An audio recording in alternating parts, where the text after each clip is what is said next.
If you study medieval architecture closely, especially timber buildings in northern Europe, you start to see something modern builders have overlooked. These structures aren't just old, they're survivors. Many of them stood through wars, weather cycles, and centuries of moisture in climates where modern untreated lumber wouldn't last 5 years. Yet their beams remain solid, their posts upright, and their joinery intact. The secret is not the romantic idea of old-growth wood, or some myth about superior craftsmanship. It's because medieval builders used a moisture barrier method so effective that, well, many preppers and off-grid craftsmen are relearning it today. It starts with a simple question. How did medieval carpenters keep rot, fungus and moisture from destroying their structures when they had no pressure-treated lumber, no chemical sealants, no latex paints and no waterproof membranes? The answer revolves around a single technique that formed the backbone of medieval preservation: hot oil and pitch impregnation. This method, recorded in guild texts from the 12th through the 16th centuries, relied on heating natural oils and resins until they could penetrate deep into the wood grain and harden into a waterproof interior shell. The medieval approach wasn't about coating the surface. It was about transforming the first few millimeters of the wood into something water simply couldn't penetrate. The core mixture usually involved 3 elements: boiled linseed oil, pine pitch and beeswax. Each played a precise role. The linseed oil was the carrier, drawn into the pores when heated. The pine pitch created the waterproof barrier once cooled, and the beeswax added flexibility so the wood could expand and contract without cracking the protective layer.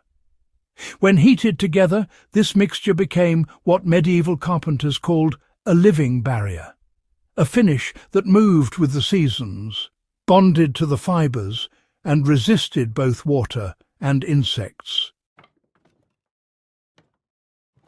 This wasn't theoretical. It was actually the standard method for protecting exposed timbers, foundations, ship components, water wheels, market stalls, and, well, even tools. Archaeologists have confirmed traces of these mixtures on surviving beams in England, Germany, Sweden, and France. Even medieval drawbridges, which were constantly exposed to water, used this exact method. Modern builders often overlook how wood fails. It's not the rain itself, really, it's actually the repeated cycle of wetting and drying. As wood absorbs moisture and then evaporates it, cellular breakdown, accelerates. Fungus takes hold. Eventually, rot sets in from the inside out. Medieval carpenters understood this through sheer observation. Their solution wasn't to prevent the wood from getting wet, it was to make sure the wood never absorbed moisture deeply in the first place. The application process is straightforward, and honestly, it's something any prepper or homesteader could replicate today. The mixture was heated over a slow fire until it was thin enough to brush easily. The timber itself was warmed in the sun, or near a hearth, to open the pores. When the hot mixture was brushed on, the wood soaked it in like a sponge. As it cooled, it locked into place, forming a hardened but flexible barrier. A second coat provided reinforcement, and a third coat, reserved for foundation-level beams and posts, provided near immunity to ground moisture. So, this is precisely why medieval half-timber houses, some of which are, remarkably, still standing after 500 years, haven't just rotted away. Their wood wasn't, inherently better. It was simply and quite effectively properly protected. Now, preppers today can actually apply this knowledge in entirely practical ways. Take fence posts, for example. If you drive untreated lumber into the ground, you'll end up replacing it in under a decade, honestly. But if you treat the bottom half with that old medieval mixture, hot oil, pitch and wax, and allow it to cure fully, you're, well, effectively adding 2 or 3 decades to its lifespan, all without chemicals or pressure treatment. And the same thing applies to raised garden beds, cabin siding, tool handles, barn beams, and even wood that's stored outdoors. Another example comes to mind. Roof fascia boards. These are, quite often, among the first components to rot on modern homes, mainly because they're exposed to those heavy wet and dry cycles. But if you coat them with the medieval mixture before installation, you'll slow the aging process dramatically. The wood becomes water-resistant, bug-resistant, and, well, far less likely to warp.